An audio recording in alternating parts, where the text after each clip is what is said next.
Good morning, students. In today's class, we'll see about agricultural system management. Agriculture management is a key for maintaining soil and other features. Mm, like other productivity, flexibility, and complementary livestock also used for maintaining the agriculture system. That is, four types of systems are used: conventional cropping system, supply chain livestock, organic production system, and extensively ranged livestock. Conventional agriculture system are described as being based on intensive use of agrochemicals to maximize agricultural productions and encompassing intensive tillage to manipulate the soil physical properties and to control weeds, monocropping, limited recycling materials. Supply chain. The supply chain livestock's value can be defined as the full range of activities involving different people that are required to bring the product, live animal, meat, milk, egg, day-to-day life. These are used. This livestock system can be classified as grazing, mixed, and industrial.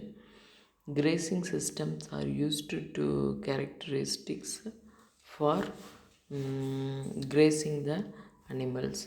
Organic production system is a system that disintegrates cultural, biological, and mechanical practices that foster cycling of resources, promote ecological balance, and conserving biodiversity.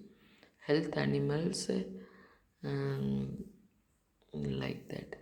Extensive livestock production system involves grazing animals on rangelands to access variable feed water measures while also providing ecosystem services. These systems are characteristics by the movement of livestock to optimize the production within a variable climate and to support conservation of the objective. A crop simulation model is a simulation model that describes the process of crop growth and development as a function of weather conditions, soil condition, and crop management. Simulation techniques aid understanding and experimentation as the models are both visual and interactive. Simulation systems include discrete event simulation, process simulation, and dynamic simulation. Business may use of all types of system. And next is linear programming. If the growth of the crop is linear, it is called linear programming. And in linear programming, optimization will be done. So by calculation, we can find how the farmer can increase the profit by using linear programming.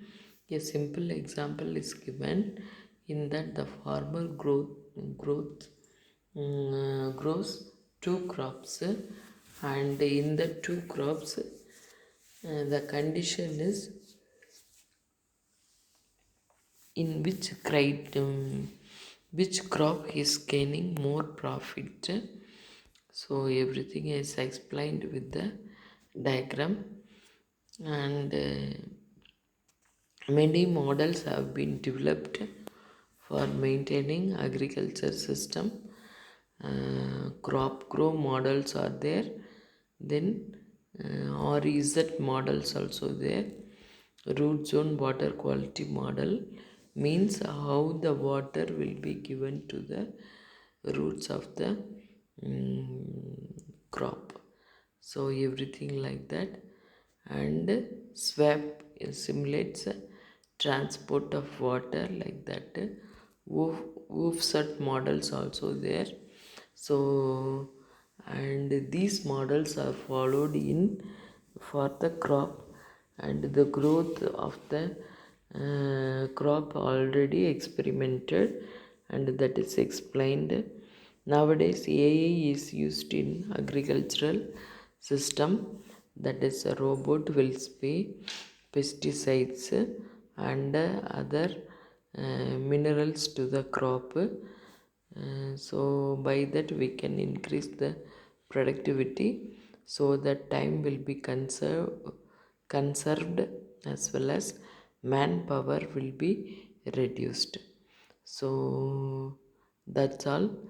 Actually this lecture was about decision support system, different crop maintenance, how to get more productivity, and data analysis, how the data was monitored and it was analyzed. So everything given in the lecture, so students make use of it.